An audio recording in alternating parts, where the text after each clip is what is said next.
the eyes of Governor Ross Barnett and the majority of white citizens of Mississippi, segregation was a way of life, not to be changed.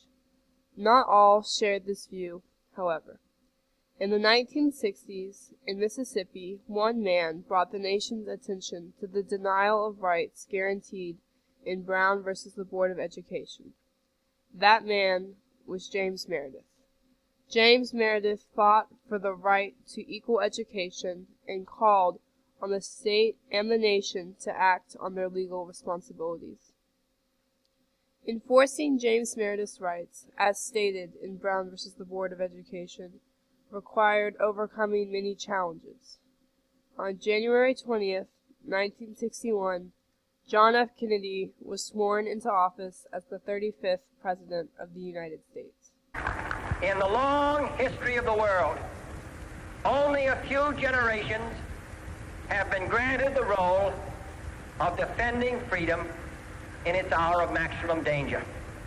I do not shrink from this responsibility. I welcome it.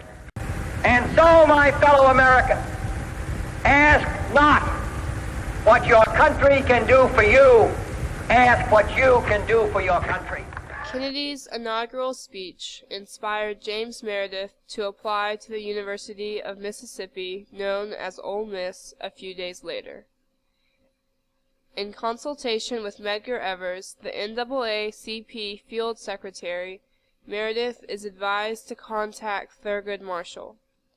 After about a week, James Meredith wrote a letter to Thurgood Marshall, the NAACP legal counsel, informing him of his decision to apply to Ole Miss and asking for legal assistance.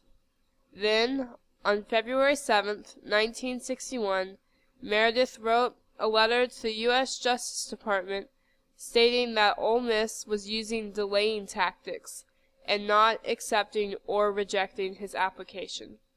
He asked that federal agencies use the power and prestige of their positions to ensure the full rights of citizenship for our people. He never received a response.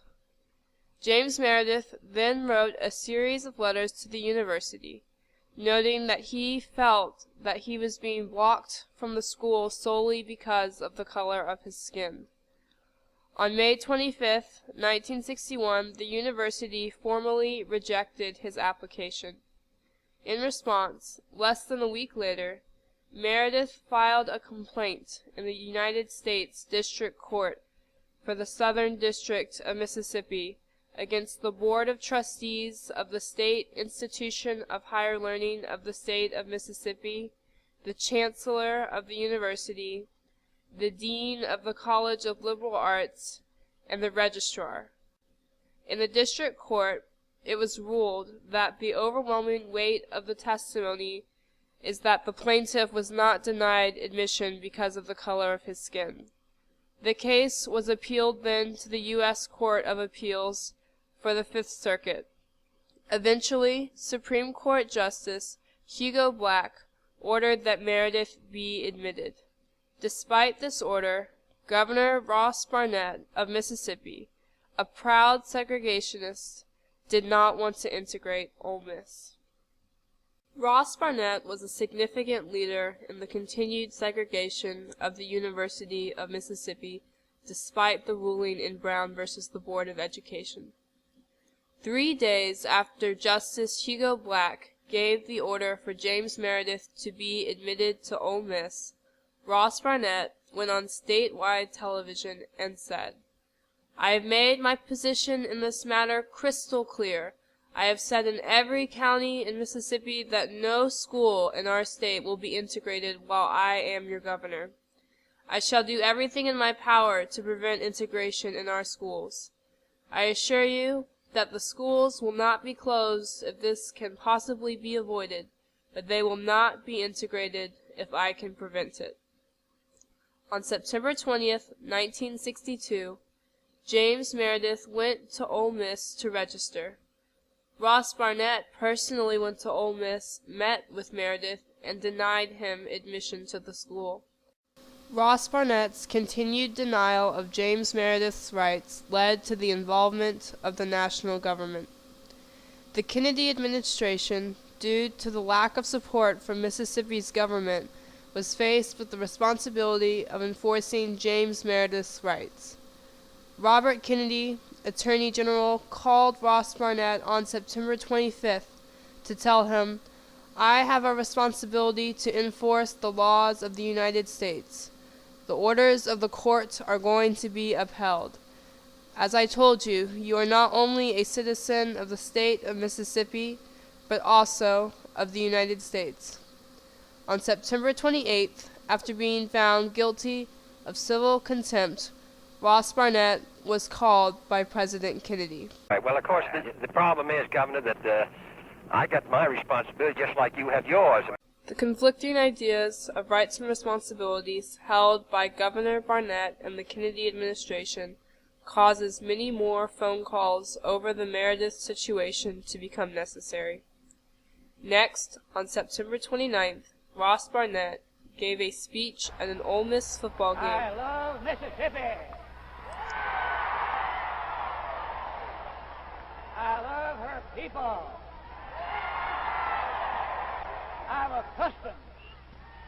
I love and I respect our heritage. The underlying meaning of this speech was to prevent Meredith from being admitted, because that's how Mississippi had always been, segregated.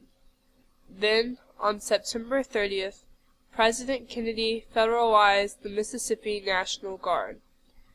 President Kennedy addressed the nation to explain his decisions. Even though this government had not originally been a party to the case, my responsibility as president was therefore inescapable. I accept it. My obligation under the Constitution and the statutes of the United States was and is to implement the orders of the court with whatever means are necessary and with as little force and civil disorder as the circumstances permit. Late that afternoon, James Meredith was escorted by a few marshals to his dormitory building. A large group of marshals encircled the Lyceum, which was the main administrative building. Across the street from the Lyceum, a mob begins to form. As the afternoon turns to night, the mob begins rioting. They throw bricks, bottles, and fire weapons at the marshals. The marshals in turn release tear gas into the crowd. By the early morning of October 1st, the military has regained control of the campus. 2 white men were dead, and more than 200 people were injured, including 160 U.S. Marshals. Later that day, Meredith attended his first class, a seminar on American colonial history, escorted by marshals, and thousands more marshals were all around the campus. The University of Mississippi was integrated, and James Meredith had ensured equal education rights to the many that would follow him.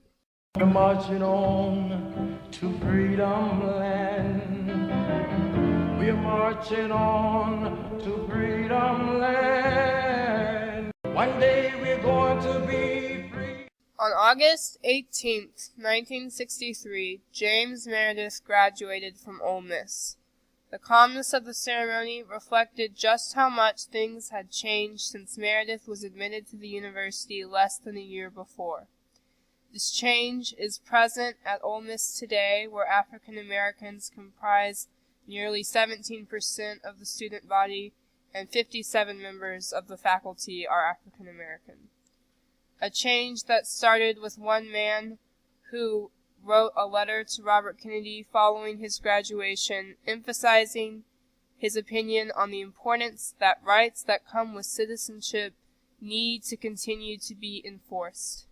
He wrote, "It is now my hope that proper legislation with teeth be passed, empowering the Department of Justice to effectively ensure the rights of all citizens of the United States of America." This little light of mine